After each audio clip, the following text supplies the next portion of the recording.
मेरे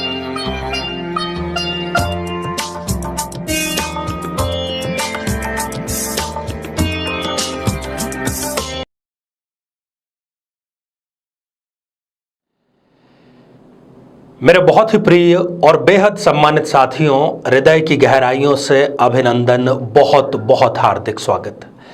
साथियों, जैसा कि आपसे वादा है कि पूर्ण रूप से विश्वसनीय कार्यक्रम ही आपकी सेवा में हमेशा प्रस्तुत करते रहेंगे। राजयोग पर हमारी श्रृंखला जारी है और ऐसे ऐसे रहस्य को उधेड़ने का हम कार्य कर रहे हैं जिन्हें शायद आज से पहले ज्योतिष जगत में छेड़ने की भी चर्चा नहीं हुई।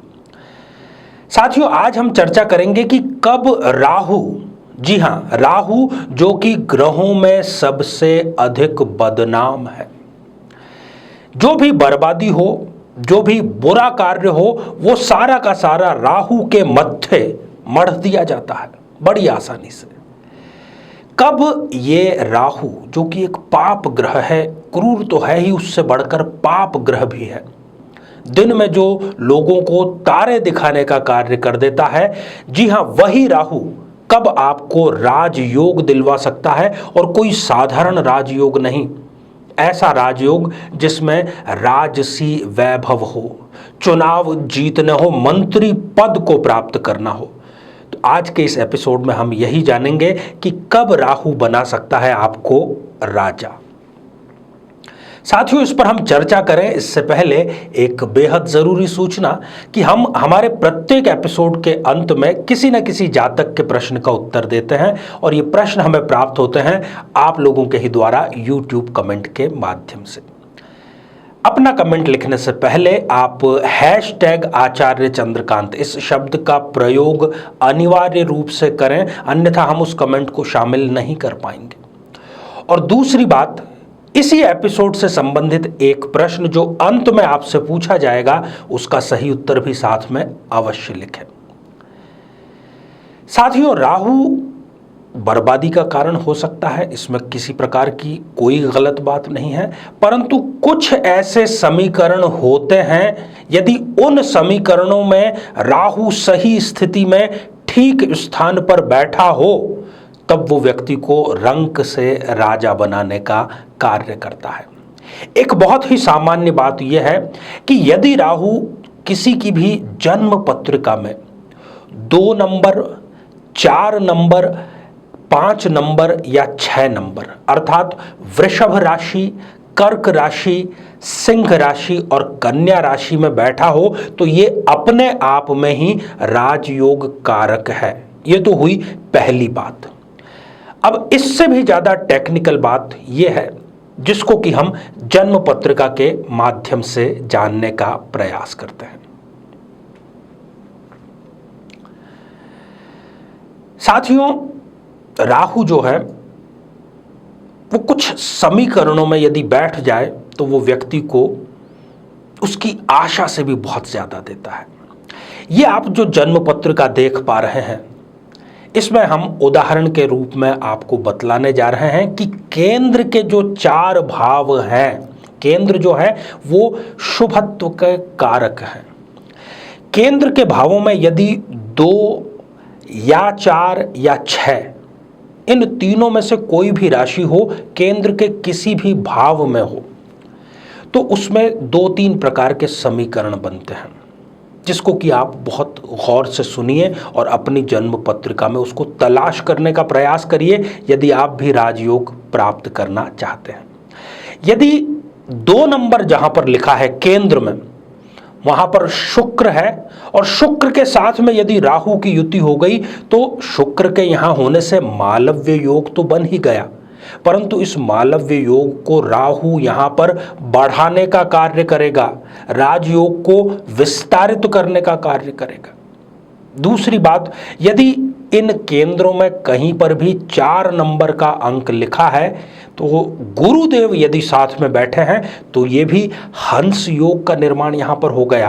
पर इस स्थिति में यदि राहु इनका साथ दे दे, तो ये व्यक्ति राजनीति के शिखर पर पहुंचता है। हंस योग कई गुना यहां पर बढ़ाने का कार्य राहुदेव करते हैं।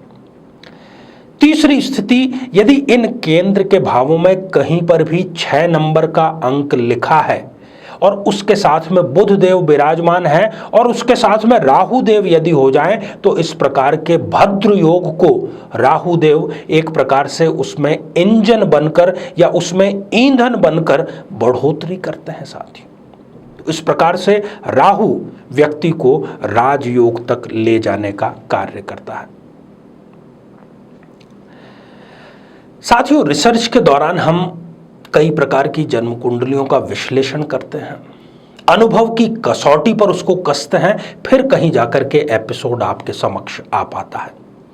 यदि आज के एपिसोड की बात करूं तो जैन धर्म के संस्थापक महावीर स्वामी, उन्होंने, यदि उनकी जन्म पत्रिका आप देखेंगे तो उनके भी कर्क जो राशि है वो सप्तम भाव अर्थात केंद्र में है।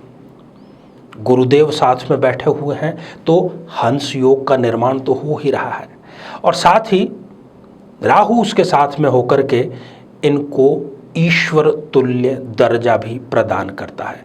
साथियों, राजयोग का कारण केवल ये नहीं कि आपको बहुत सारी गाड़ियां मिल जाएगी, बहुत बड़ा पद मिल जाएगा या बहुत बड़ा मकान मिल जाएगा।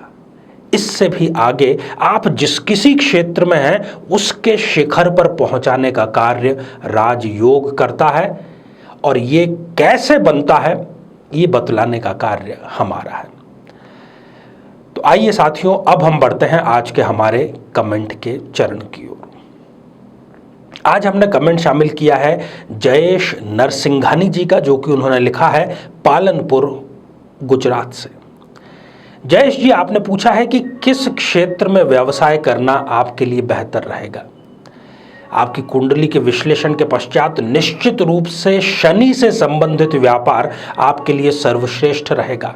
कारण स्पष्ट है, कर्म भाव में शनि स्वयं अपनी राशि में बैठ करके शश योग का निर्माण कर रहे हैं और ये शश योग आपको जरूर सफलता के चरम पर ले जाएगा। आपको काली वस्तु का व्यापार, लोहे का, केमिकल का या ऑयल से संबंधित व्यापार करना चाहिए। 2022 के बाद में आपके जीवन का गोल्डन पीरियड जरूर शुरू होगा। तो साथियों, अब आज का बेहद ही आसान सा प्रश्न हमने आज बुध की भी चर्चा की। बुध यदि केंद्र में स्वग्रही हो तो वो किस राजयोग का निर्माण करता है, उसी का नाम आपको लिख करके भेजना है। साथियों, इससे भी ज्यादा विश्वसनीय, जीवन को बेहतर बनाने वाले, जीवन के रहस्यों के पर्दे खोलने वाले एपिसोड आपका इंतजार कर रहे हैं। हमारे साथ में बने रहिए। आप सभी स्वस्थ, समृद्ध और शांतिपूर्वक जीवन व्यतीत करें। नमस्कार। जीवन में किसी समस्या का सामना कर रहे हैं, जैसे कि शादी में देरी होना, पति पत्नी में मनमुटाव या तलाक तक की नौबत आ जाना, संतान का प्राप्त न हो पाना, नौकरी या धन प्राप्ति में बाधा आना, जीवन के प्रत्येक क्षेत्र में किसी न किसी प्रकार की बाधा आना, तो आज ही अपनी जन्म पत्रिका का संपूर्ण विश्लेषण करवाएं और पाएं समस्या से सदैव के लिए मुक्ति।